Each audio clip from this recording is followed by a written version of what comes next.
years old when you first sung at church. How well do you remember that? Very well. Yeah? Very well. I was, yeah, about 8 or 9, yeah. And I used to, well, I was so small, they would put a chair at the microphone and I would just stand on the chair. And blow them away.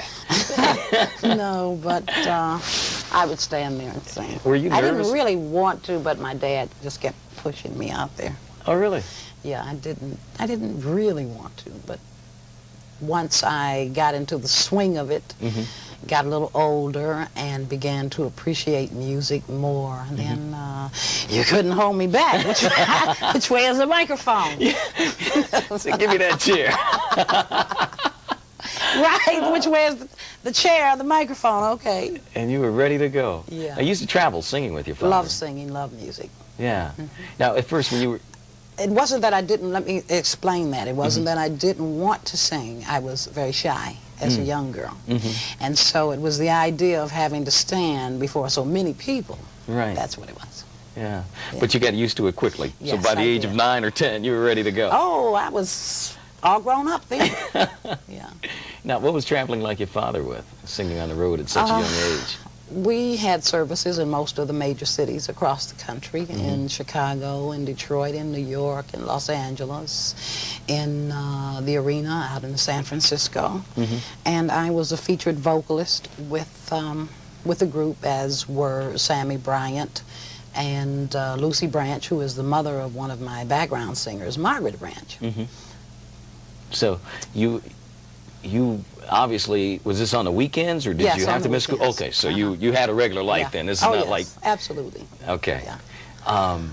Your sisters, were they also singing at the time? My sister Irma did. She sung with Lloyd Price's band for a number of years and was managed by the same gentleman that managed Lloyd. She also traveled with my dad and myself, and she was the secretary at the time for my dad. One of the secretaries. Yeah. Well, it's such a talented family. Did your mother sing? Yes, she did. And she was a pianist as well for the senior choir in Buffalo at the Friendship Baptist Church. Okay. Did your mother and father, I'm just curious to know how they met, and did they ever share those stories with you? Or? I really don't know the story of how they actually met, but what I heard was it was love at first sight. That's what my dad said. Yeah. Yeah. Well, your dad was very special, obviously, and I remember his albums. He was, I mean, I don't remember any ministers being on record like your father was. That was very unusual. I mean, well, still is today. But he was one of, if not the first, I believe, on record. Is that what made him so popular around the country? Yes, it was, because his records were played enormously on Randy at Gallatin, Tennessee, and I think being played on that particular station was what it gave people the opportunity to hear him nationally and expose his sermons to the public. Because I remember listening to that station even here in Detroit. I mean, it covered like half the country or something. That's right. It was huge. Yes, it was.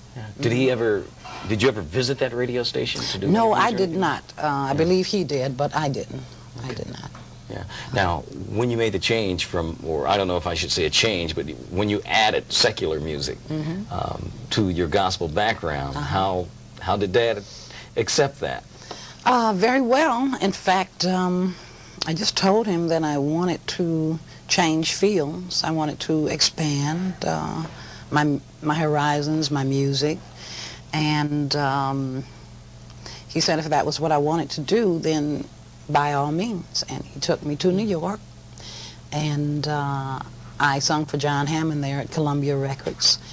Did a little singing session in one of the small rooms at Columbia Records, and the songs that I selected were My Funny Valentine, The Navajo Trail, and what else? Accentuate the Positive. You actually released those, didn't you? Were those released on No, Columbia? I didn't. Okay, so that was just... Those were just the songs that I selected. Right. Sam had put those songs on his first album. Sam And Cooke? I really liked those so much. I picked 3 off of his album to sing, to make my debut. Right. So it went very well, obviously, Yes, because it they did. signed you. Was that the very first company that you went to? Uh-huh. Wow. After Chess Records, I was signed to Chess for maybe a year, about a year. So what happened during, I mean, I never hear any talk of the Chess collection, you know. See, I always thought it just began with Columbia. Yeah. Did they release anything on you? No, Chess did. They released several gospel things, something that we did out in the arena in San Francisco, Precious Lord, Part 1 and Part 2.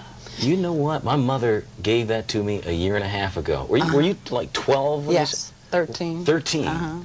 Right. I had no idea it was on Chess. And then Chess sold their rights and everything, I think, to Jewel.